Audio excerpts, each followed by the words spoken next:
Makube kini umusa nokuthula okuvela enkosini uNkulunkulu wethu nakuJesu Kristu oyinkosi nomsindisi bazalwane. Siyanibingelela nonke balaleli egameni lenkosi yethu Jesu Kristu oyinkosi nomsindisi. Lolu hlelo yizwi lenkosi yethu uJesu Kristu. Sizocela kubo bonke abantu abalalele njengamanje ukuba babe namaBhayibheli abo kuze sizoba nokuqonda sonke masifunda imibhalo ngokwentando kaNkulunkulu. Mungenalo iBhayibheli sizocela ukuba udownload iBhayibheli kwifoni yakho ku-App Store. Umoya Ongcwele mayithinta inhliziyo yakho njengamanje egameni lenkosi yethu Jesu Kristu. Lolu hlelo yizwi lenkosi uJesu Kristu lapho sishumayela, sifundise, siphinde sihlole imibhalo engcwele ngokwentando kaNkulunkulu kwindodana yakhe uJesu Kristu. Kubo bonke abantu abazothanda ukuxhumana nathi mayelana nenkonzo yombhabhadiso noma unobufakazi ngemsebenzi yenkosi yethu Jesu Kristu noma unemibuzo ngeBhayibheli ungenakho ukuqonda, ungathanda ukuthi ube nokuqonda kabanzi ngembhalo, inkosi mayithinta inhliziyo yakho, ngizoshiya imininingwane njengamanje ukuze sizoba nokuxhumana. Ngizoqala nge-email address. Email address it's izwilenkosi.ujesukristu@gmail.com. izwilenkosi.ujesukristu@gmail.com. Inamba ithi 066 566 9245. 066 566 9245. Imfundiso, intshumayelo zonke ziyatholakala ku-YouTube ngokuphelele kwazo. Ku-YouTube ihandle ithi izwi lenkosi uJesu Kristu. Izwi lenkosi uJesu Kristu. Kuze uzokwazi ukuthi uthathe iBhayibheli lakho nawe ulalele, uhlole imibhalo, uliphethe iBhayibheli lakho, ungakhohlwa ukuthi uthumele nezihlobo zakho nabo bonke abantu owazana nabo abathi bayakholwa nohlanganyela nabo kule ndawo ohlanganyela kuzona nifundiswa inhloko lesuku infundisa. Kuze uzokwazi ukuhlola ukuthi le ndlela ekufundiswa ngayo iyona yini le ebhalwe phansi esiholela ekuphileni okuphakade. Ungakhohlwa ukusubscribe. Inkosi mayithinta inhliziyo yakho egameni lenkosi yethu Jesu Kristu. Ngizothanda ukuthi sivule ngomkhuleko bazalwane. Baba wethu osezulwini, malingcweliswe igama lakho Nkosi yethu Jesu Kristu. Umbuso wakho mawufike emhlabeni njengasezulwini. Usithethelela amacala ethu, usipha amandla nokuthethelela bonke abasonayo. Ungasingenise eblingweni, kodwa usindise kokubi. Usiphe Nkosi izwi lakho, isinkwa semihla ngemihla. Izwi lakho siphile ngezwi lakho Jehova. Silizwe izwi lakho, sigcine imiyalelo nezimiso zakho. Njengokusho kwakho Moya Ongcwele. Egameni lenkosi yethu Jesu Kristu, yena yedwa oyinkosi nomsindisi empilweni zakho, empilweni zethu. Manje kuze kube phakade. Amen. Bazalwane, angihambi ngedwa, ngihamba nomfowethu umhlengi Zondi ozobe sihola enaba embula impihlakalo incwadi engcwele ngokwentando kaNkulunkulu. Egameni lenkosi yethu Jesu Kristu, yena yedwa oyinkosi nomsindisi empilweni zethu. Over to you Nondaba. Amen. Amen. Sibonge bazalwane, umusa wenkosi nothando. Sithanda ukubingelela egameni likaJesu Kristu.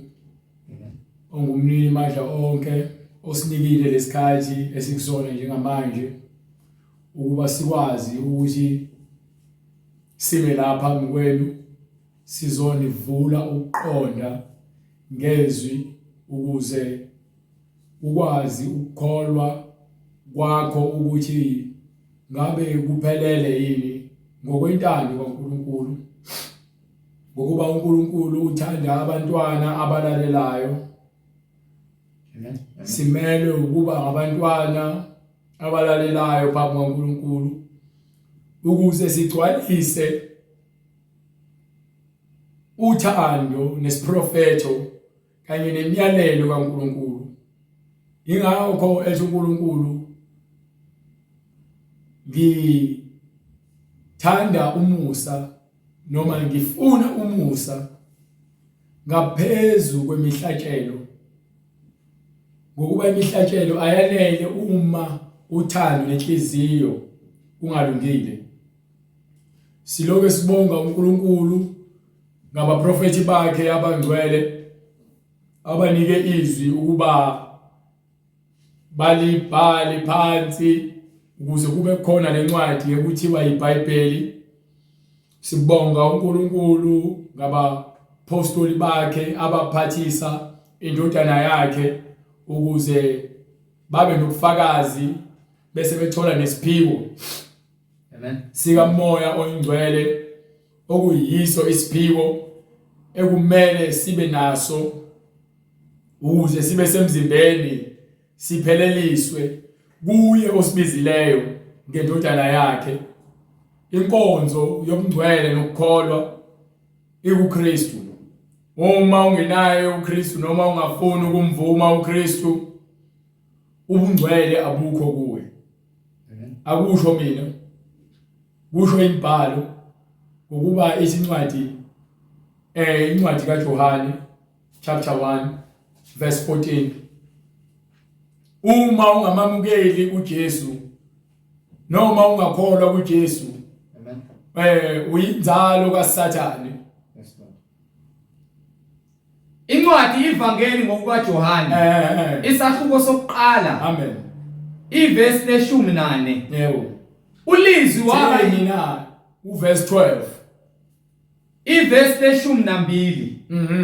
Kepha bonke abalamukelayo kepha bonke abalamukelayo wabapha amandla okuba babe ngabantwana bakaNkulunkulu. you understand, bonke abantu abamukela ivangeli, abamukela izwi, abamukela ulizwi bangabantwana babani?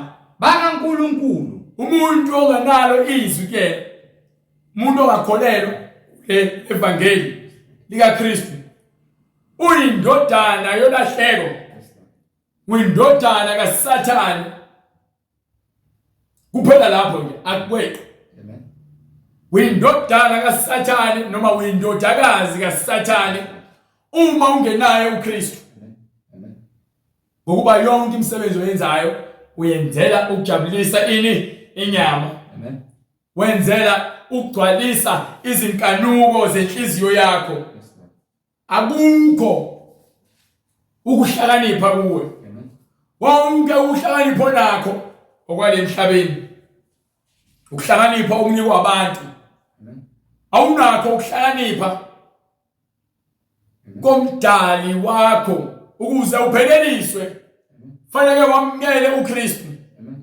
Ukuze wamukele uKristu udinga umfundisi ovela kuKristu, othunywe nguKristu, ozofundisa izwi njengokuba uKristu elilethile. Uthi ngisuka ezulwini ngiyisinkwa esisuka ezulwini. Wonke umuntu odla kumina akasoze alamba. Umuntu oncaniwe uma ephuza kumina emzimbeni wakhe noma esiswini sakhe uyakugobhoza imifula yokuphila.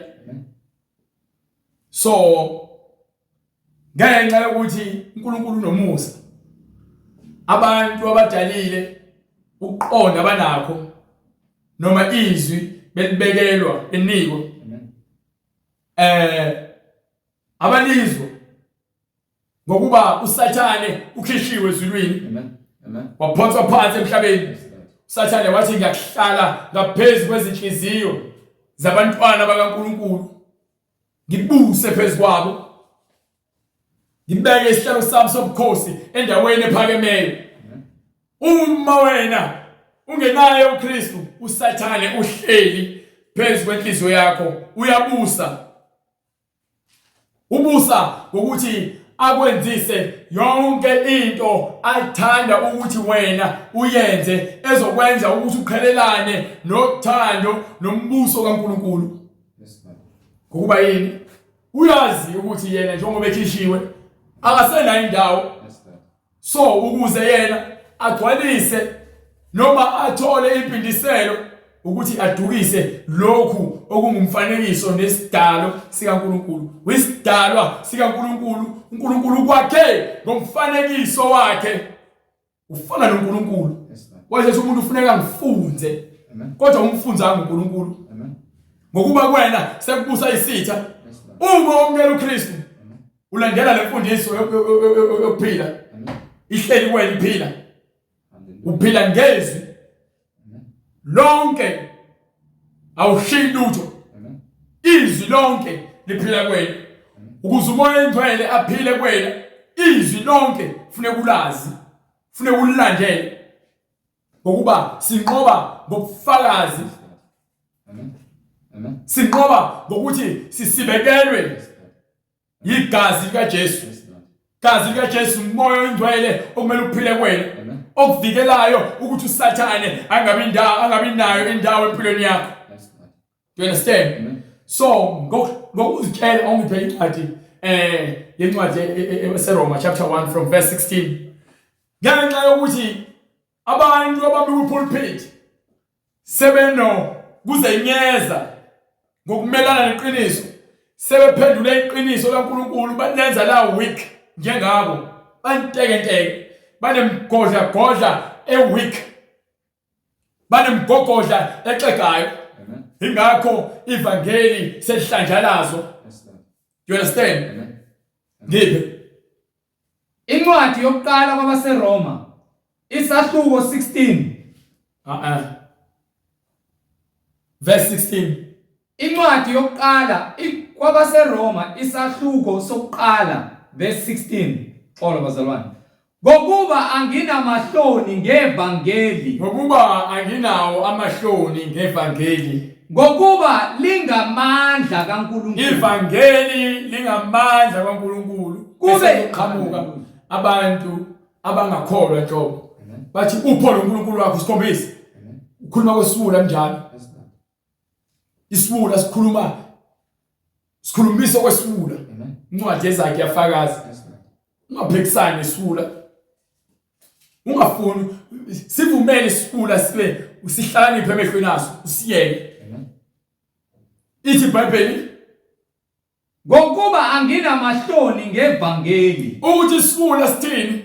Akungenzi lokho ukuthi ngeke ukushumayela ivangeli. Hallelujah. Ngokuba sibuswa uSathane. Ukuthi isibula sithini? Akungenzi lokho mina ukuthi ngisabe.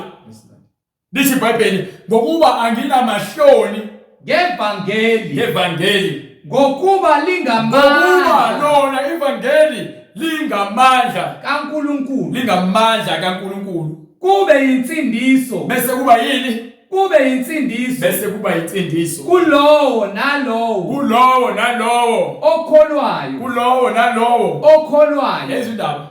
Ivangeli kaNkulunkulu lingamandla bese liba insindiso. Kulowo nalowo okholwayo. Akubona wonke umuntu ozokholwa ivangeli. Ngokuba ke abanye uSathane ubabophile. Uyasho ngencwadi ukuthi abanye baboshiwe. Wahamba uJesu indodana yafela esibhabanweni, waphuma uJesu kuyona. Wayemathuneni wawushumayela kulaba ababoshiwe, labathunjiwe. Njengoba eshumayela kubona uyabambulela ukuthi yena uyena lo obethumele uNoah ukuthi abatshele ukuthi abaphenduke kule ndlela zabo zokungcola. Emva kwalokho wasevuka ngosuku lwesithathu wakhazimula, wabuyela abafundi bakhe kulabo abasasele emhlabeni. Ngokuba esityala incwadi ukuthi labo bafileyo abanasabelo.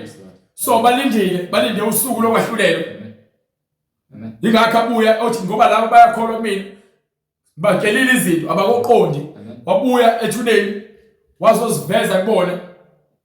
labo ababelele abakholwayo bavuka emva kwakhe bayongena emzini ongcwele. Hallelujah. Wasebuya waqondisa laba abaphilayo abapostoli nabafundi bakhe wabavula uqonda.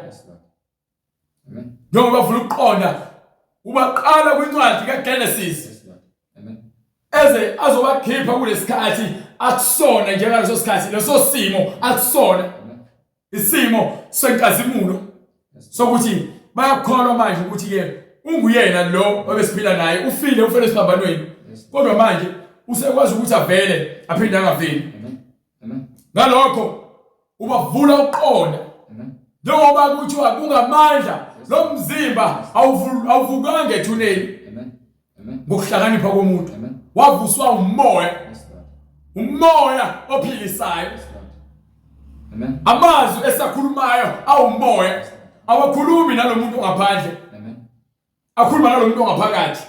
Kunomuntu ongaphakathi isincwadi uNkulunkulu wakha umuntu ngodaka kwakuwudaka the bese makhela umuntu waqeda odakeni wayesephefumulela umphefumulo wokuphila waphefumulela umphefumulo wokuphila. Umuntu uqhamuka phansi enhlabathini uNkulunkulu uqhamuka ezulwini ukuphila kuqhamuka kuphi ezulwini. Umphefumulo ophilayo. Hallelujah. Njengoba ke ukuphila uqhamuka ezulwini umphefumulo ongaphakathi bona usuka ezulwini. Umzimba uqhamuka phansi enhlabathini. Uma akha umuntu ngomfanekiso wakhe noma ukuthi amfunze ukuthi uma ngizokufunza bright ngithatha ispoon uyingane ngikufaka ukudla emlomeni uyadla angithi njengoba udla noma ke ngikuthatha ibele ngikuncelisa umuntu wesifazane uyancela kuphuma ubisi liyakukhulisa kusukela emnganeni. Uma likukhulisa ubisi lusuka kumama. Uma ngikufunza ukudla umama okwakhele kusuka kuyena othandweni ngakhe kunika ukudla okunempilo ukunika ukuthi udle ukhule. So umuntu uNkulunkulu umakhile wamnika imiyalelo ikona kudla kwempilo ngoba sithi izwi likuphila. So unikwe izwi ukuthi uphile ngalo. Ingakho uNkulunkulu athi ke ngikubekele zonke izinto phambi kwakhe engadini. Ungadla kuzona zonke kodwa lesa sihlahla noma lo yamuthi ungawuthinti. Umyalelo lo ngokuba mzukwane wawuthinta lo yamuthi wawudla uyobe sowufa nokufa ngoba uyobe sokwazi ukuhlukanisa phakathi kokuhle nokubi. Ingakho ke bathi sebesidlile isithelo noma umuthi kwavuleka amehlo.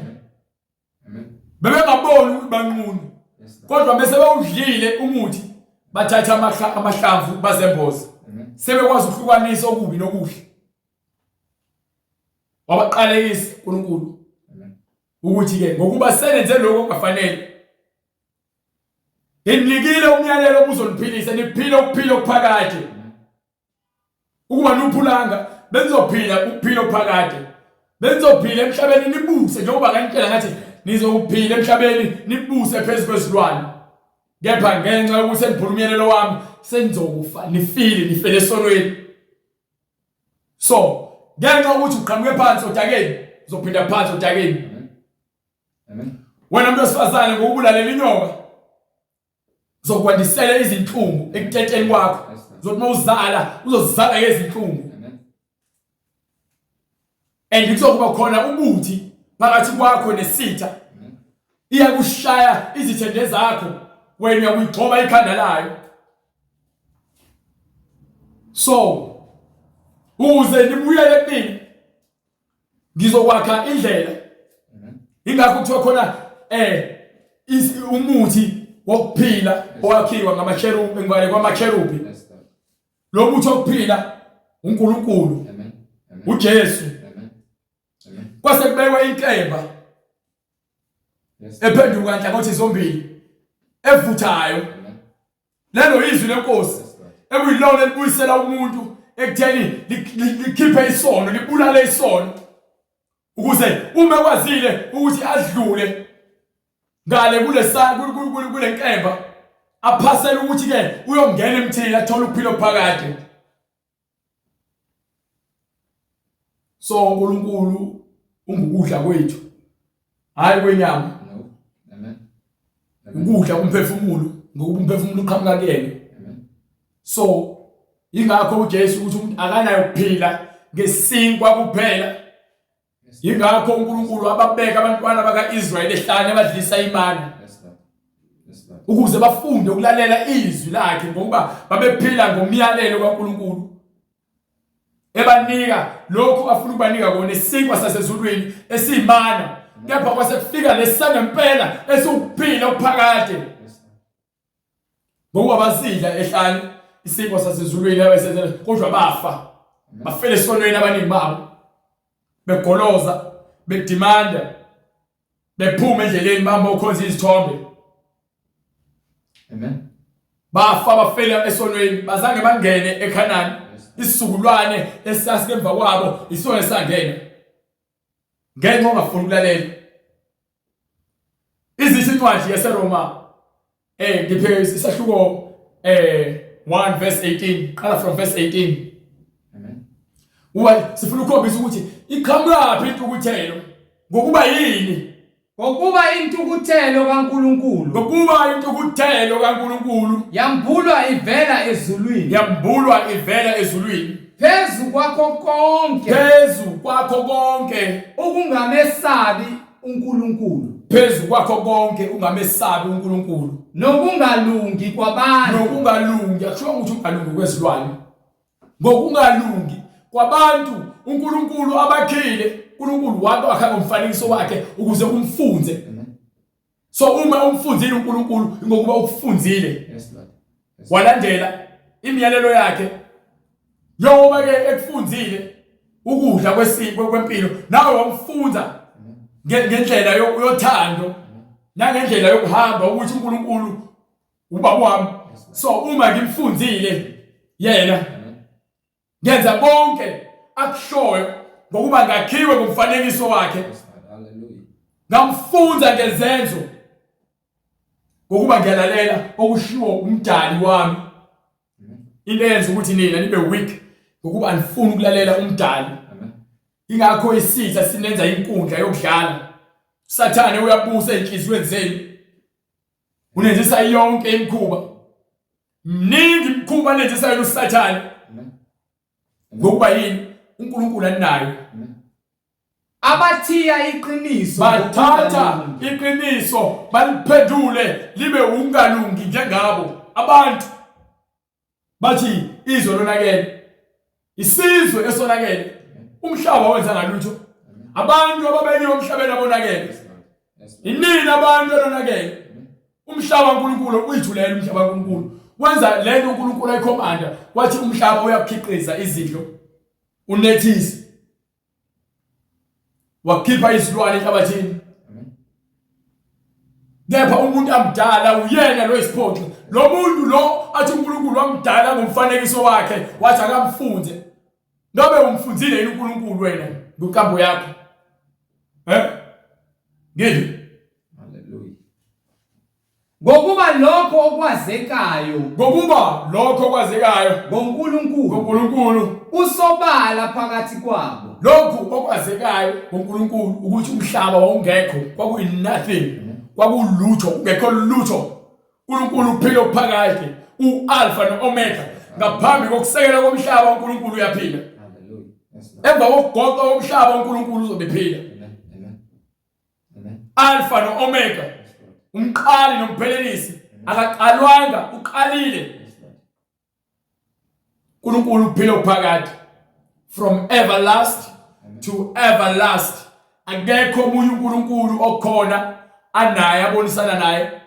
Akanamfazi, akukho ekubhalwe khona ukuthi uNkulunkulu unomfazi. Abantu bazakhela yonke into yabo abacabanga ukuthi iyaphila bayakhe. Engabhalwanga eBhayibhelini. uNkulunkulu wazakhela umuntu nomhlaba. Akusho ngisho wakho umfazi. Akukho lokho. Uma nithi ukuthi uMary noma uMaria umfazi kaNkulunkulu uthukile. Wathola umusa kuNkulunkulu ukuthi athwale iveseli uNkulunkulu akalalanga naye. Amen. Wamsibekela ngesithunzi sakhe. Yes, Lord. Wathola imbewu kwakhula ingane esibelethweni into engakaze yenzeke. Njengokuba nomuntu wakhiwe odakeni akekho okubona kodwa kubhaliwe ngokuba konke kuyahambisana ukuthi uqhamuka odakeni uphinda odakeni. Amen.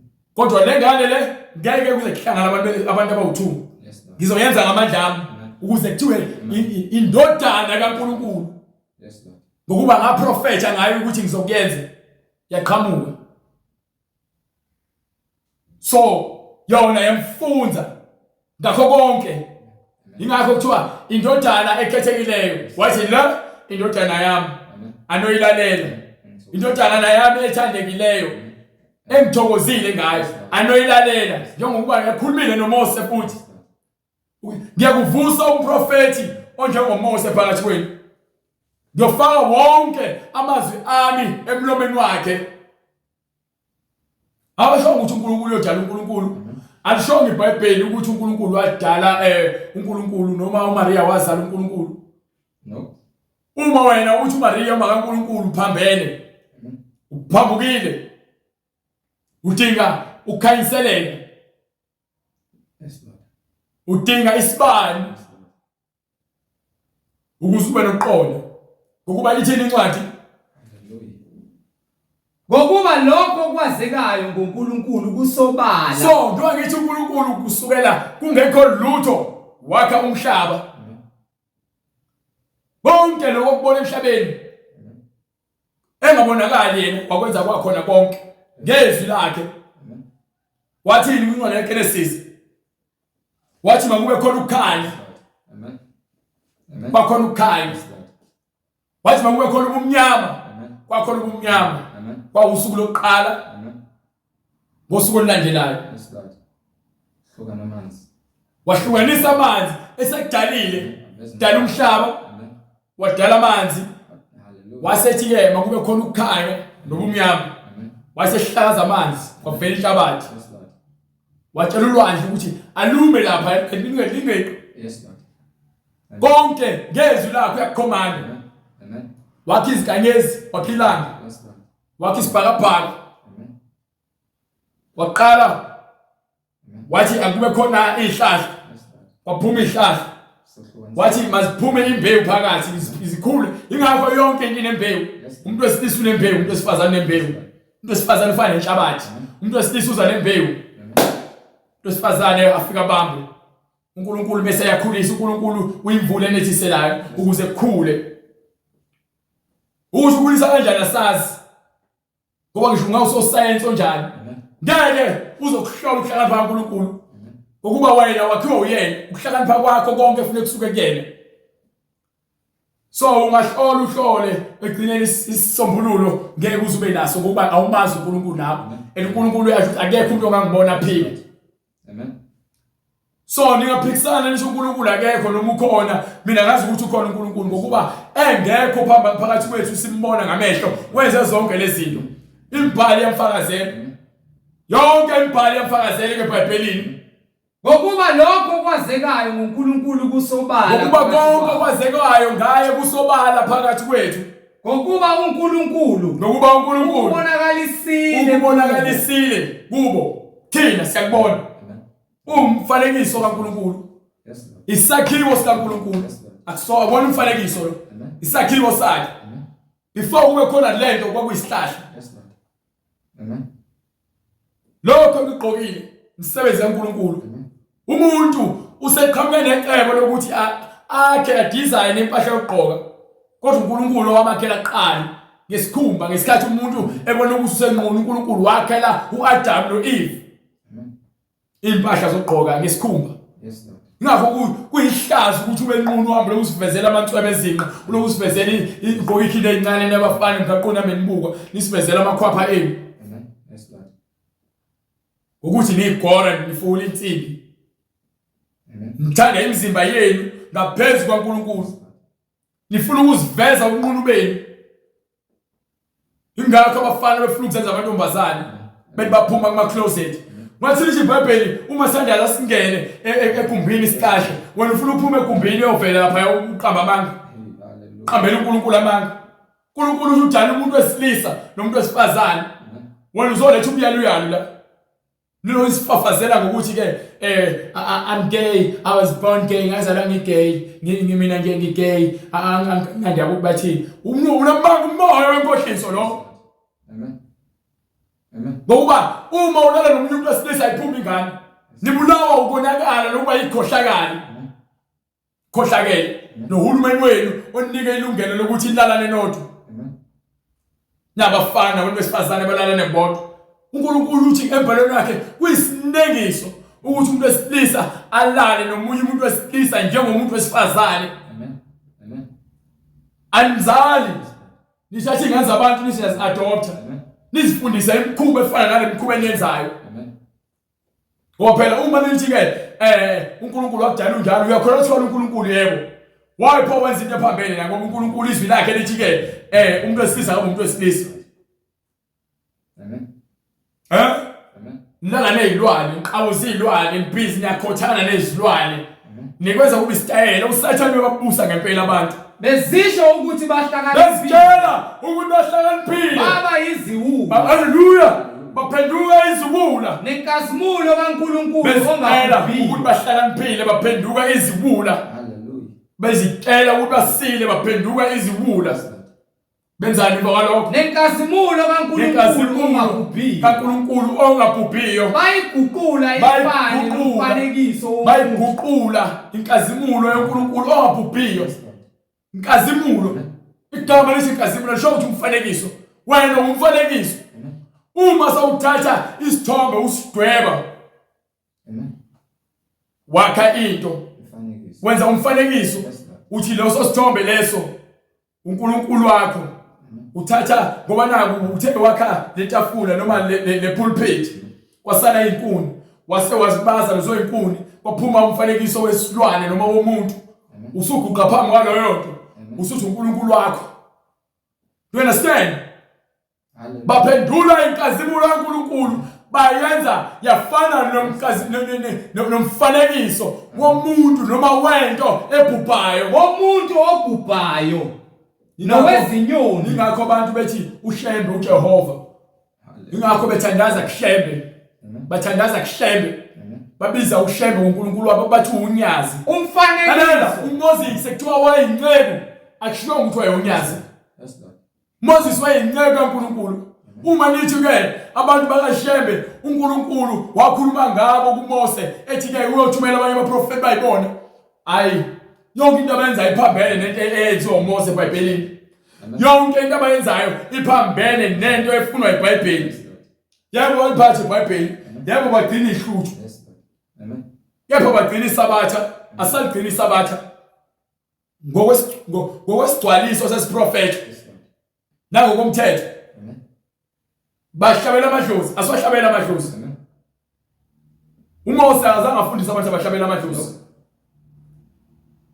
uMose azange athi abantu abathatha abafazi nathunga. No. uMose waba nomfazi oyedwa futhi. Amen. Amen. Benomfowabo uAaron. Yes. Yes Lord. Waba nomfazi munye. Bonke babezathela abafazi ngabaningi ngokuthanda kwabo. Ngokweinkanuko. uNkulunkulu azange asho lokho. Wathi indoda yakushiya uyise nonina inamathele kumkayo nothi kubafazi bayo. Ngalokho uNkulunkulu wabanikela ngokuba bezitshela ukuthi basile. uNkulunkulu wabanikela abantu bathatha isithombe badweba isithombe sejuba bathi umoya ingcwele. Uyazi ukuthi umoya ingcwele uNkulunkulu. So uma uthatha wena isithombe usidweba odongeni noma usidweba udweba ijuba elimhlophe umfanekiso lo ngokuba lithi iBhayibheli ngokuba lathi iBhayibheli ngesikhathi kubhabhadiswa uJesu uthatha lokho wena uzokudweba ngokuba wathi babhathisa uJesu kwehla umoya oyingcwele njengesimo sejuba. Umoya ingcwele wehlela kuJesu njengesimo. Haleluya. Akho ukwehla ijuba. So wena ngokuhlanipha kwakho ongapheleleyo usuthatha wena isithombe yasidweba. Amen. Dweba ijuba nehlamvu emlomeni. Hallelujah. Wena ingakho sithi basenyameni. Amen. Basenyameni. Amen. Ububheka lencwadi yabaRoma chapter 8 from verse 5. Basenyameni. Uma usenyameni ngeke uze uziqonde izinto zikamoya. Ngokuba wena uholwa inyama awuholwa umoya engcwele. Yingakho incwadi ithi bezitshela ukuthi bahlakaniphile baphenduka iziwula. Yes, Lord. Ngoba abalaleli iBhayibheli usithini? Abazijobi benza lento abafuna ukubona yenziwe inhliziyo zabo. Ithini incwadi, right? Incwadi kwabaseRoma isahluko 8 from verse 5. So uma wena uholwa inyama lokhu uNkulunkulu ukunikelile ekutheni ube isiwula ngenxa ukuthi awufuni ukulalela. Yes, Lord. Ukhonza kaShembe wisiwula. Amen. Ukhonza emaromini wisiwula. Yes, Lord. Amen. Uthi uyiChristian kodwa usabhizi wenza izinto zezwe wisiwula. Uthando lweNkulunkulu alukho kwena. Amen. Amen. Uphile enyameni. iBhayibheli lithi, right? Incwadi kwabaseRoma isahluko 8 verse 5. Qala from verse 1 nje ngifuna ukuthi ibacacisele ngoba baqasha ngalo le verse leli lokuqala. Amen. Kanjalo akusekho ukulahlwa. Kanjalo akusekho ukulahlwa kwaba kuKristu Jesu. uma sawuzinikele kumoya oyingcwele akusekho ukulahlwa akekho umuntu ongakusola. Amen. Amen. Ngokuba yini wena usuphilela ini umoya oyingcwele. Umoya oyingcwele usuphila kuwena. Awusazenza izinto eziphambene nomthetho kaNkulunkulu. Ngokuba yini usuku uKristu Jesu.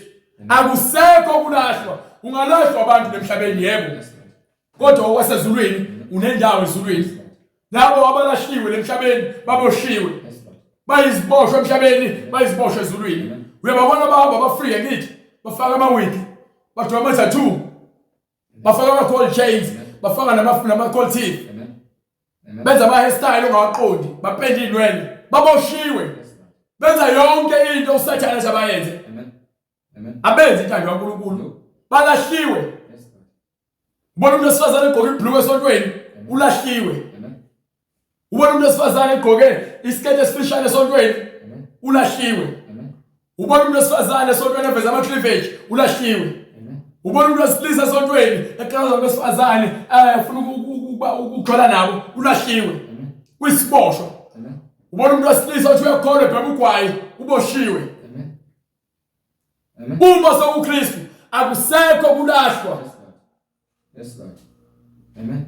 Ngoba yini bright? Ngokuba umthetho kamoya umthetho kamoya wokuphila okuKristu Jesu. Umthetho kamoya wokuphila okuKristu Jesu. Moya ukuphila kuKristu. Ungikhululile emthethweni wesono. Yezwa yini? Nowokufa. Umthetho wesono ukuthi kuthiwa wena ungaphindi. Yes, Lord. Uma uphinda uboshiwe. Yes, Lord. Amen. Umthetho uthi ungaqamba amanga. Uma wena uqamba amanga uboshiwe. Amen. Uma ungasaqamba amanga, ungasaphindi, ungasafeli, ungasaphuza, ungasabhemi. Yes, Lord. Wena ukhululiwe ngomthetho kuKristu Jesu. Yes, Lord. Akusekho ukulahlwa kwena. Bangakulahla abangani bakho, kodwa uKristu ngeke aze akulahla. Amen. Ngeke aze akulahla. Amen. You understand? Yes, Lord. Give it right. Ngokuba lokho okwehlula umthetho. Ngokuba lokhu okwehlula umthetho. Ngokuba ungenamandla ngenxa yenyama. Umthetho uwenza ungabi nawo amandla kuwena. Ngenxa yokuthi wena uholwa inkanuko. Yes, Lord. Inkanuko ziyakubulala. Amen. Bona abantu ababadala abashadile behambe befuna amafoni number kubantu ababelengane ezincane beloku beshaya amahuthi ngokuba yini banqontshwe inyama. Yes, Lord. Ubona omama befuna ukoma umfundisi banqontshwe inyama. Akabizwa ngoNkulunkulu. Uzenzela intando yakhe. Umoya ongcwele akaze ayikho lonto eBhayibhelini. Umuntu uzenzela lento efuna uyena. Ubona abantu behamba bofundela ukuba bafundisi certificate, babe bafundisa iBhayibheli njengenganekwane, baholwa inyama, bayasaba ukukhuluma iqiniso. Yes, Lord. Uthi uJesu, lokho okhululiwe indodana yomuntu ukhululiwe. Amen. Iqiniso liyakukhulula. Yes, Lord. Khona bekuzonda kanti bambulalelana uJesu. Amen. Bambulalela ukuthi ukhuluma iqiniso. Abafunanga ukwamukela iqiniso. Ingakho incwadi ithi ngokuba labo abamukela izwi baba ngamadodana namadodakazi akhe. Amen. Incwadi yona le ncwadi le kuverse 14 ithi bright. Hallelujah. Ngokuba bonke abaholwa ngumoya Bonke abaholwa ngumoya kaNkulunkulu, bonke abaholwa ngumoya kaNkulunkulu, labo bangabantwana bonke bakaNkulunkulu. abaholwa ngumoya kaNkulunkulu bangabantwana kaNkulunkulu. Amen. Bible likuhlukanisa lesono nemsebenzi yenyama yokungcola phambi kaNkulunkulu liyakuhlukanisa nayo ukuze ube ikhethelo kuyena. Amen. So uzongitshela ukuthi usindisiwe kodwa wena ubusy usahamba ama night club ubuzo beer. Amen. Ubhema ugwayi uyagembula. Hallelujah. Usaphambene noNkulunkulu wena. Uphilela inyama. Yes, Lord. Ngiphe. Incwadi kwabaseRoma isahluko sokuqala verse 24. Hlahle. Oh, usakuyona. Mfundisha. Ngalokho uNkulunkulu wabanikela ezinkanukweni verse 22 mase uyakhuphuka 23.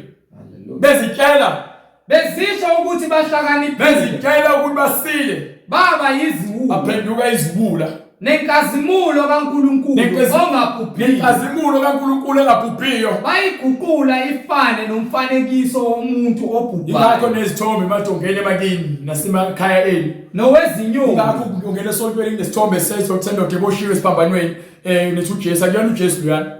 nowezilwane Ezithatha izinto nini eziphathekayo.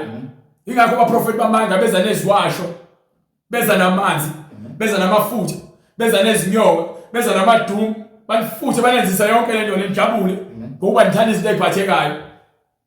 nowezilwane ezizinyawo ezine Nikhonza izinto ezidaliweyo kunomdali. ezinwabuzelayo. Nikhonza izinto ezidaliweyo kunomdali. Ngalokho uNkulunkulu wabanikela ezinkanukweni Indaba ninikelwe kuphi? ezinkanukweni Unikelwe ezinkanukweni ngenxa yomoya wenkani ophilayo kuwena. zezinhliziyo zabo.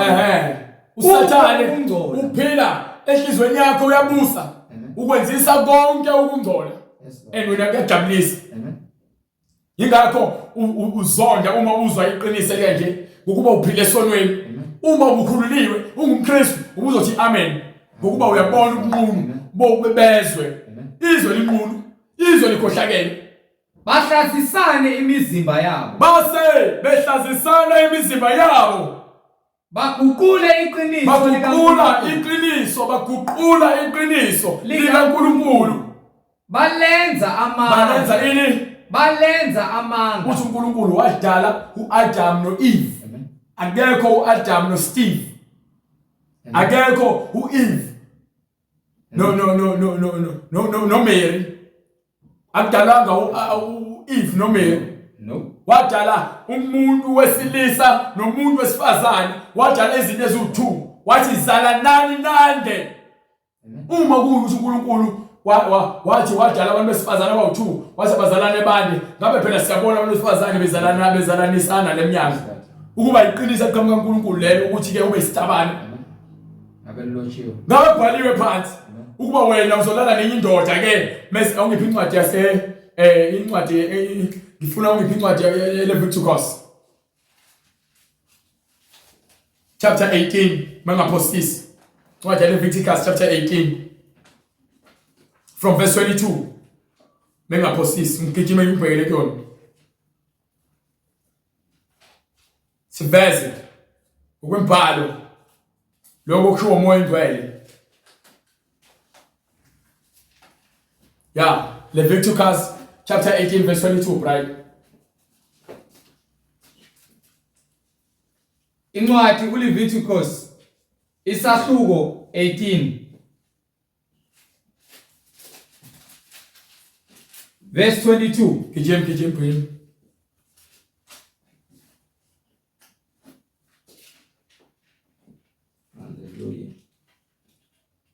Incwadi uLeviticus Nkosi, isahluko 18 verse 22. Incwadi kaLeviticus sahluko 18 verse 22. Ungalali nowesilisa. Funda kahle bright. Ungalali nowesilisa. Ungalali nowesilisa.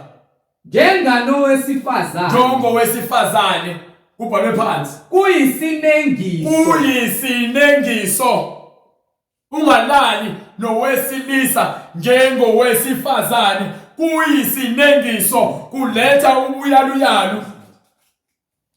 Akekho umuntu ongathi uNkulunkulu wamdala esitabani, umoya lo kaSathane, umoya wamadimoni okubusayo, umoya obuyaluyalu, umoya njengoba khona uNkulunkulu khona umoya wamadimoni. Umoya kaNkulunkulu munye, umoya wamadimoni mningi, maningi amadimoni. Khona amadimoni okuthanda uqamba amanga, khona wontshontsho, khona okufeba, khona ukudala, khona ukubhema, khona ulaka athanda ukushaya, khona ukugwazana, khona ukubulala, khona okwenza ukuthi umuntu afune ukuzibulala. Inhlobo zamadimoni lezo. Khona amadimoni ukuthi abantu bafuna ukuhamba nqunu, khona amadimoni ukuthi abantu bapende izinwele, bagunda amashiya abo, badwebe izinto ongazazi ekhanda. Amadimoni lawo. Imoya mningi. Imoya yenza ukuthi umfundisi agcine seyeka ukukhuluma iqiniso. Ama-legion. Do you understand? Sibaningi. Hallelujah. Umuntu ayethu unemoya eminingi yini, awukho umoya weqiniso. Umoya weqiniso iwona okhululayo ekutheni yonke le moya iphume kwena. Bethiwa khipha amadimoni suke kuzongena umoya engcwele ihlale kwena. Yonke lento enye oyenzayo ephambene neqiniso likaNkulunkulu uyayiyeka. Yayizwe ngisho. Amen. uNkulunkulu akaphambanisi. Ingakho incwadi yabaRoma isitshela ukuthi bezitshela ubahlakaniphile baphenduka iziwula. Baphendula iqiniso laNkulunkulu balenza amanga. uNkulunkulu wabanikela ekudukisekeni. Baphendula imizimba yabo banikela la kuyona. Awungiphe lo ncwadi verse 24. Ngalokho uNkulunkulu wabanikela. Romans chapter 1 verse 24. Ngalokho uNkulunkulu wabanikela ezinkanukweni zezinkanuko. Uma wena uthanda ukubheka kakhulu uholwa inkanuko. Ngoba ufuna ukujabulisa inyama, ufuna ukuzizwa udakiwe. Ukhuluma unyenge. Uthanda ukubuka njengesibula, unuka futhi, ona beyanuka. Uthanda ubhema ugwayi. Lokuze singazulu layithini ubhemelana kazi bantu amadimoni. Amadimoni akubusayo mongabhemile uyakhathazela ngathi ngathi unesifo esithize esingasazi uzobiza ngani. Uphethwe ikhanda ongalazi ngenxa yama-chemicals wafunxayo. Lokufunxwa ufuthi uNkulunkulu ngonke uthi yagwaya engcolile. Nikelwe. Hallelujah. Unikeliwe enkanukweni yethanda inhliziyo yakho. Hallelujah. Thanda ukushaya abantu besifazane. Thanda ukushintsha abantu besifazane njengamasokisi. Awufuni ukuthi uzwe. Unikeliwe ezinkanukweni. Uthanda ukubuka abantu besilisa njengabantu besifazane, umuntu besilisa. Ubuza ucanda uqonza amathe. Umuntu omunye ubuka umyantshengisela amehlo. Yini ubulawa inkanuko. Nikeliwe kulomoya ngokuba yini unomoya wenkani awufuni ukuzwa. Ngibe brother. Ezinkanukweni zezinhliziyo zabo. Ezinkanukweni zezinhliziyo zenu. Ukungcola. Ukungcola unikeliwe ekungcoleni. Bahlazisane imizimba yabo. Uyabona nje ukuthatha umuntu wesilisa umbambe umpotopoto uzomunye umuntu wesilisa. Lokho nje kungamanyala. Bahlazisane imizimba yabo. Uhlazisa umzimba wakho, uhlazisa ithempeli likaNkulunkulu, uleze ithempeli lamadimoni. Baguqule iqiniso likaNkulunkulu. Guqula iqiniso likaNkulunkulu ukuthi uNkulunkulu wenze umuntu kuyisono ukufeba, ukulala ungashadile. Kodwa leso sono usenza ngendlela uNkulunkulu ajalile ukuthi yebo umuntu wesilisa umuntu wesifazane. But uma sowuguqula sowuthatha umuntu wesilisa umenza umuntu wesifazane kwamanyala, kuyihlazo, kuyisinengiso. Angikhathali ukuthi ungabe ubani omnikelo lolungelo. Alikho ilungelo elidlule kaNkulunkulu. Ningahamba liba abameli, nibe ama-lawyer, nibe yona yonke imithando kwakuyona, nithi lo lamalungelo abantu. Akho lungelo lokuthi wena uhlukumeze indalo kaNkulunkulu uyenze into ephambene. Umuntu ofuna leyo nto kuba naye uyisitabane uyisoni. usebenzela uSathane, nibusa uSathane. Lokho nithi ke amalungelo akho malungelo lapha bene nokulunga. Uze nje uthatha ama drugs wafaka edrinkini yomunye umuntu noma esiphuzweni somunye umuntu ngenxa ukuthi ufuna ukumnukubeza ngokuba akavumelana lento ohamba nayo. Le moya yakho iyengcolile ngoba ikwenziwe namaceba angcolile. Haleluya. Ngithanda ukuphila emanyaleni. Phila ngamanyala. Mina ngandaba lo ungangisonda noma ungazama ukwenzani ngokaNkulunkulu mina. Amen. Amen. Ngowakhe ungakhe ngumfanekiso wakhe. So ufuna ngimfunze nangendlela engihamba ngayo ngiphile ngeqiniso. Anginandaba ukuthi ubani uthini kwathini Ingenzela ukuthi umfundisi akafuna ukuba iqiniso ngoba naye ubhizi ulala nabafana lesontweni. Amen. Uma umfundisi kaNkulunkulu ufundisa ngayo yonke into ekhona eBhayibhelini. Ukuba yini ufuna kube khona ubulungiswa. Amen. Ukhathalela imphefumulo yabantu. Nijabulisa inyama umphefumulo yenu yesogweni. Jabulisa inyama imphefumulo yesogweni niboshiwe. Ninikeliwe ezinkanukweni zokungcola ngoba yini bride. Haleluya. Baguqule iqiniso likaNkulunkulu baliphendula amanga. Bahlonipha. Bakhonza okudaliweyo. Kunobani? Ungumdali. Ingakho abantu bakashembe mebeqhamuka ushembe baguqa amadolo ezimboze. Amen. Baxeka abantu abamaKristu sibe sikhuluma into ebhalwe phansi eBhayibhelini bafundela ichapter neverse. Incwadi kwabaseRoma isahluko sokuqala verse 25. Lalela uNkulunkulu wethu ungumoya. uNkulunkulu usezulwini wenza konke akuthandayo. Ingakho eze emhlabeni ngesimo somuntu. Igama incwadi ithi ulizwi waba inyama noma waba senyameni. Wakha phakathi kwethu. Sayibona inkazimulo. Sayibona inkazimulo yakhe njengoyedwa. Njengoyedwa yedwa uNkulunkulu. Yes Lord. Amen. Emva kwalokho bathi sebekhathele ukuzwa iqiniso njengokuba begcwalisa iprofeti bamlengisa emthini balengisa indodana balengisanga uNkulunkulu. uNkulunkulu wayekhona leyo ndodana waphuma umoya engcwele ezinkanuko zikaYehova. Bagcwalisa isiprofeti ngokuba umuntu akafuni ukukhanya unqabele ukuphila ebumnyameni. You understand? Incwadi kaJohane lengikhuluma ngayo ngiphe chapter 1 from verse 4. Ubumnyama afuni ukukhanya. Qala verse 4 right? Amen. Incwadi ivangeli ngokukaJohane isahluko sokuqala iverse lesine. Ukuphila kwakukuye. Ukuphila kwakukuKristu. Ukuphila kwakukukhanya kwabantu. Ukuphila ukukhanya okufanele kukhanye kuthina abantu. Ukukhanya kukhanya ebumnyameni. Ukukhanya wakhanya ebumnyameni namanje kusakhanya ebumnyameni.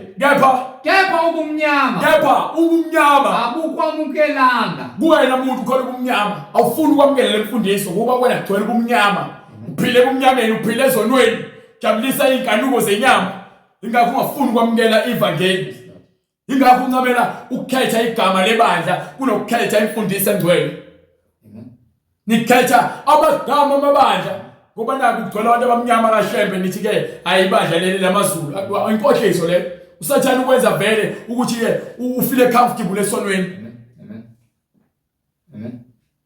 Bese lokho enika ama testimony ushembe wanginika unkosikazi wesibili ngisanda kuthola umsebenzi mkhulu ushembe unyazi uphakamisa umuntu uNkulunkulu umbonga umazi.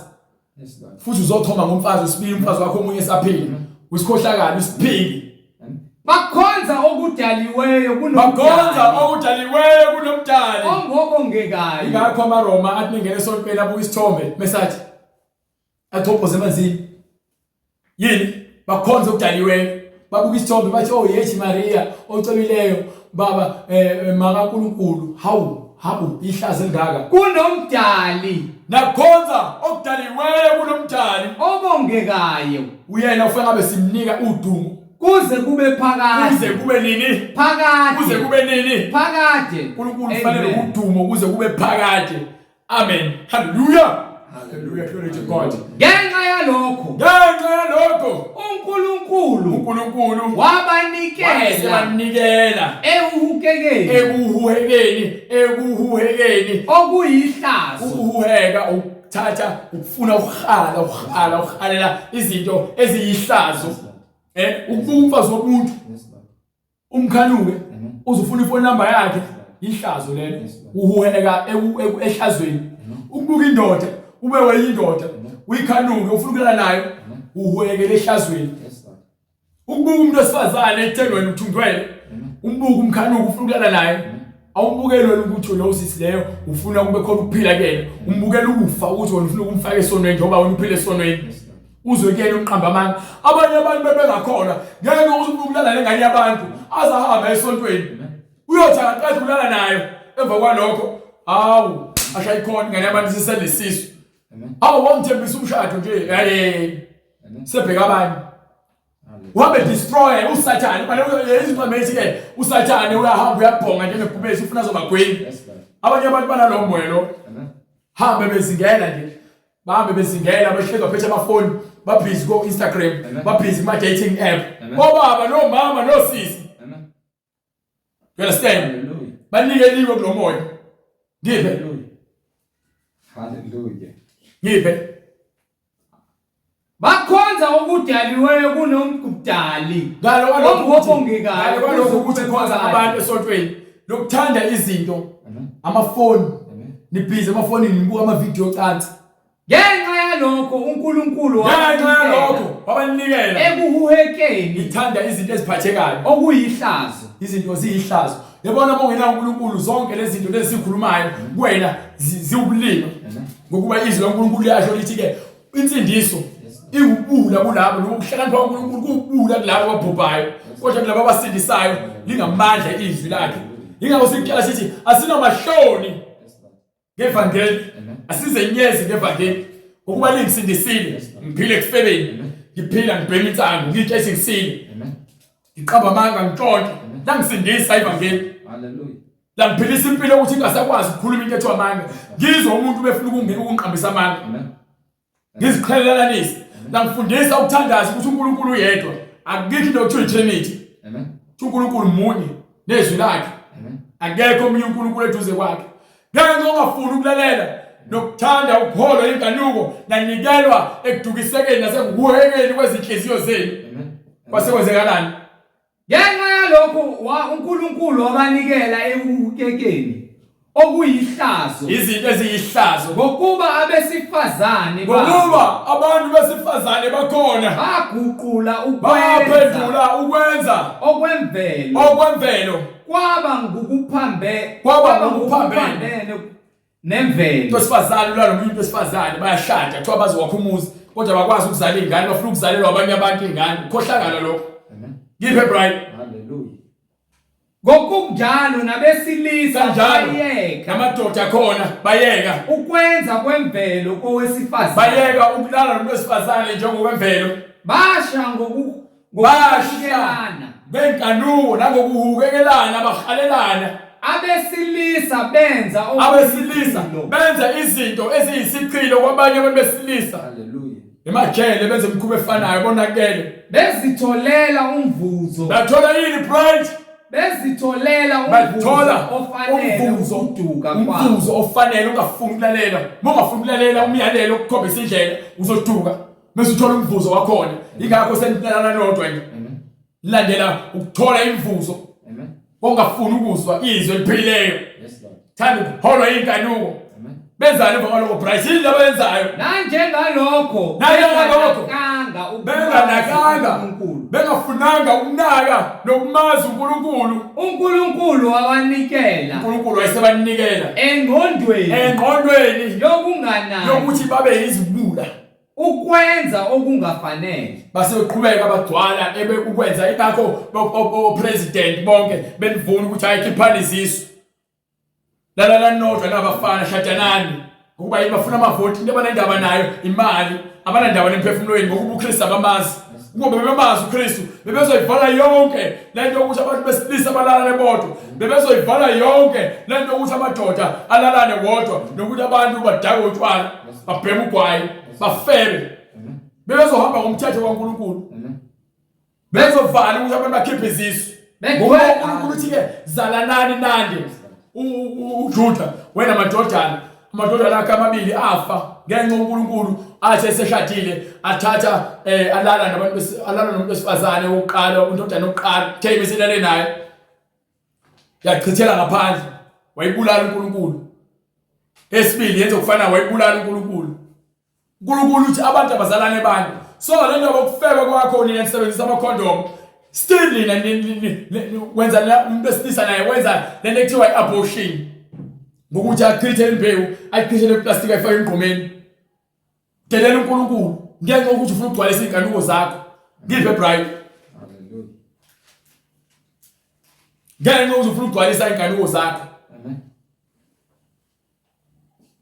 uNkulunkulu wayibhubhisa iSodoma neGomora ngenxa ukuthi amadoda efuna ukulalana wodwa nanjengalokho benganakanga ukumazi nanjengalokho bengafunanga ukunaka uNkulunkulu wabanikela engqondweni yokunganaki ukwenza okufanele so ninikeliwe kulomqondo wenu wokukhohlakala ngokuba anifuni ukulalela anifuni ukuzwa begcwele konke ukungalungi umzali wakhe azathi hayi uma indodana yakho isitaba sokwenza njani athi hayi into engizoyenza uNkulunkulu oyidalile qhambela amanga uNkulunkulu kusho umzali ngizela isitabane ngiyasixosha bohlala ezinye itabane ngeke ngivimbe ukuthi ufuna angeke umuntu ngimvimba ukuthi abe isitabane kepha ngiyakutshela ukuthi uNkulunkulu akayifuni lokho so kukwena ukuthi uyafuna uqhubeka nokuthi wena ujabulise inkanuko zakho noma ufuna ukuphilela uNkulunkulu ungakhamba obisitabane abangani bakho lapha hayi kwami ngoba uzothetha nomoya uzothelela ingane zami moya ngibopha uhamba ngibopha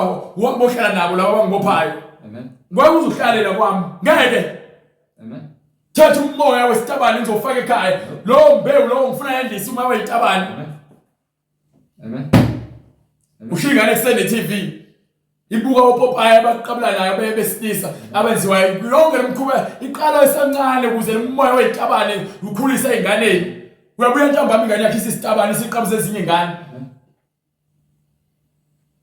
yini yonke into kwenziwa ngathi ayinankinga thu uNkulunkulu akuyona uNkulunkulu umoya sathane lo sathane uholela abantu abaningi esihogweni ukubuyaza isikhathi sakhe esifishane so na ufuna ukubalwa kanye nabantu abesihogweni ulokuthi uphilela uNkulunkulu kodwa ulala abanye abafana ngomuntu wesilisa ulala umuntu wesifazane ayini ngayidebhetha mina nesitabane mawufuna ukudebhetha nami lethe iBhayibheli uthi ke asidebate nani iBhayibheli uNkulunkulu wavuma bekuthi lokho uNkulunkulu udalile kodwa uNkulunkulu uyaphika ngencwadi yakhe engcwele futhi wena uNkulunkulu menze isilimo ngiqambisa amanga ekubeni incwadi yakutshela futhi incwadi yaBaroma chapter 3 verse 4 ithi makube kuthini bright khana kanye kepha makube ukuthi uNkulunkulu uqinisile makube ukuthi uNkulunkulu uqinisile wonke umuntu amanga usiqambela amanga uzenzela into yakhe uNkulunkulu ukhulumela izwi lakhe so uma uthi uyakholwa ukholelwa yona yonke into ebhale phansi eBhayibhelini ngiphe bright qhubeka ngifuna nje eMaroma chapter 1 verse 26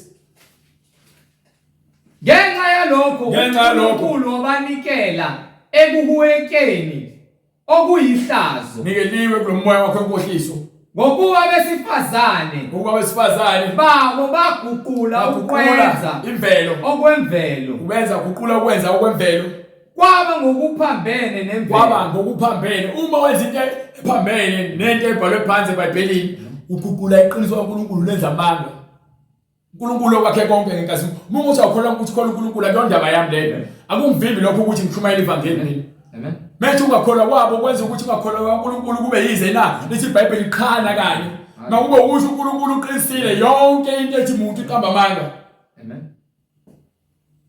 haleluya endaba ngiphe bright ngokunjalo nabesilisa kanjalo namadoda khona bayeka ukwenza kowesifazane basha ngokukhanukelana bayeka ukwenza kowesifazane okufaneleyo ngokwemvelo basha ngokuthi bakhanukelane bafuna ukulalana bodwa bandisa ukungcola nje lento le lokunamadoda nithelana ngesidoda bezitholela umvuzo onjani obafanele ukuduka kwabo ungalaleli ngokuba yini njengalokho benganakanga ukumazi uNkulunkulu wabanikela engqondweni yokunganaki ukuthi babe yiziwula ukwenza okungafanele benza izinto ezingafanele begcwele konke ukungalungi ungalungi nokubonakala nesangabe nobubi begcwele umhawu nokubulala begcwele ukuthanda ukubulala nokuphikisana bagcwele ukuthanda ukuphikisana bagcwele umoya wenkohliso bagcwele umoya wobuqili bagcwele umoya wenhlebo bayizinyevu bathanda ukunyevuza bazonda uNkulunkulu bazonda uNkulunkulu bayizindlova nabazindlayo bayazitshela bayaziqhakambisa bayazigqoka bayaqhosha ngokuba yizitabane begcwele konke ungalungi nokonakala nokubola nabazigabisayo bayaziphakamisa nabaqambi bokubi bathanda ukwenza izinto ezimbi baqamba izinto ezimbi baqamba amacebo onke sebeze baziqambela neBhayibheli lezitabane nabangalaleli abazali abafuni ukuzwa abazali abezwa nabangenangqondo abanangqondo nabangathembekile ungamthemba kanjani umuntu ongaziqondeli ongazithembeli uma ushintsha ubulili bakhe awuzithembi wena ukuthi wena uyindoda ngeke uzuzibuka esibukweni ulengisile unayo yonke into ekhombisa ukuthi umuntu wesilisa wena uma uzibuka ucabange ekhanda lakho ukuthi umuntu wesifazane umlima lo ubula ngezinga eliphakemeye nabangenalo uthando alukho uthando alunalo uthando seliyabanda niyehla lenyuka la emgaqweni nibambene ngezingalo uhamba nalo ngesonto elizayo uhamba nomunye ngesonto elizayo uhamba nomunye alukho uthando anazo ukuthi yini uthando lokho ufuna maqondana akho maqondana uzomthola ejointini akho maqondana uzomthola kwi dating app akho maqondana uzomthola ejointini noma kwi club maqondana umthola uNkulunkulu qale ufuna maqondana uNkulunkulu maqondana bese kunika maqondana okufanele nabangenasihawu abanasihawu abathi bathi besazi isimo sokulunga sikaNkulunkulu sokuthi abenza okunjalo nalabo abathi besazi ngabe umfundisi ngabe umongameli ngabe ummeli ngabe uthisha esikoleni uyasazi isimo sikaNkulunkulu sokuqonda kodwa manje egcineni wena ugcina sowusupporta lento le enziwa abantu abakhohlakele ngenxa yokuthi wena uweak uyasaba ukumela iqiniso isini incwadi ngabo abathi besazi isimo ngiyasazi isimo sokulunga nelazi iqiniso nikhulele esontweni nikhulelile ninalifundiswa ngeqiniso niyalazi iqiniso isimo sokulunga sikaNkulunkulu ngiyasazi isimo sokulunga kaNkulunkulu sokuthi abenza okunjalo sokuthi bonke abantu abenza izinto ezikukhohlakala nokungcola namanyala nobubi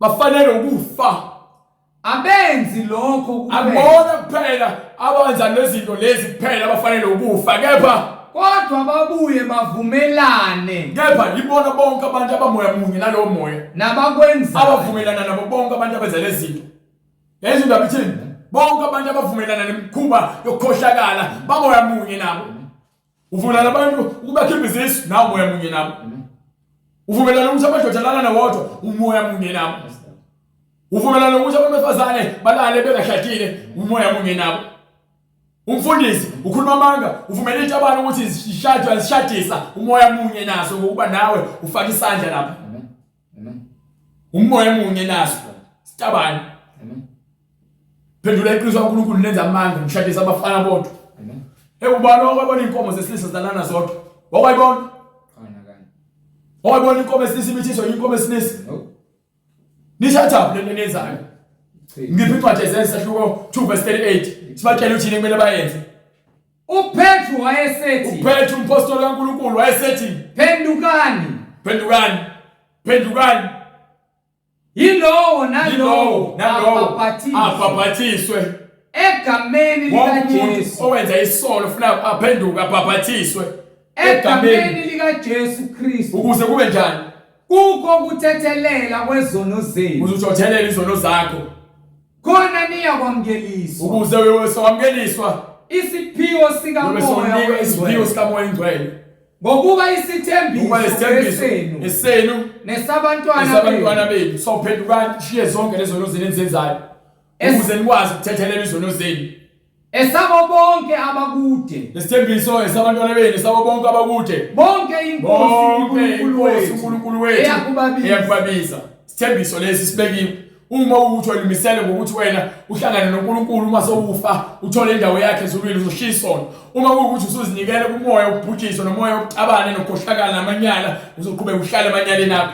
ngeke size sikuphoqa ngeke size sikuphoqa futhi ngeke siye ukushumayela ngokuba niyitabane ngeke size sikuyeke lokho angikhathali ukuthi ngabhala imiyalelo nemithetho engakanani constitution yemthetho uma kodwa iBhayibheli lithi masishumayele ngezinto ezokungcola sokushumayela ngazo ngamanungulalo ngamanye ukuthatha ngivayela ejele ukufike ngiqhubeka ejele bafake lona ivangeli bakhipha ukucabana you understand bafake ngaphansi kwamanzi babhabhathise egameni likaJesu Kristu bavuma izono zabo osifalo umkhuleko Baba egameni lenkosi yethu Jesu Kristu uNkulunkulu onamandla siyabonga Nkosi uJesu izwi lakho elungumlilo siyalibonga izwi lakho eliyinkemba esihlabayo njengamanje enhlizweni zethu lihlukanise Nkosi umphefumulo nenyama nawo wonke amalunga omzimba lifeza intando yakho Nkosi njengoba ulithumile wabatshela abapostoli ukuthi abahambe izizwe zonke Nkosi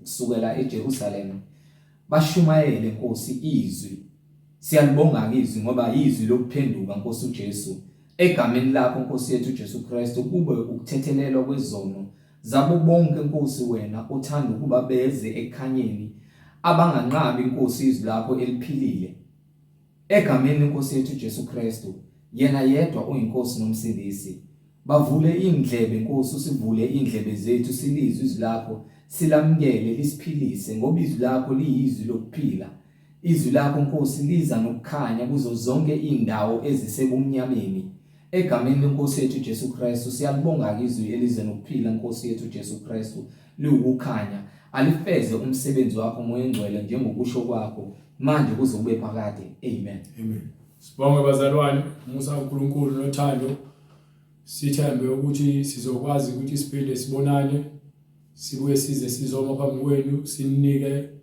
izindaba ezimnandi uma inkosi ivumile ngamandla ayo ngokumusa kwayo namandla nobukhosi kuze kube phakade amen amen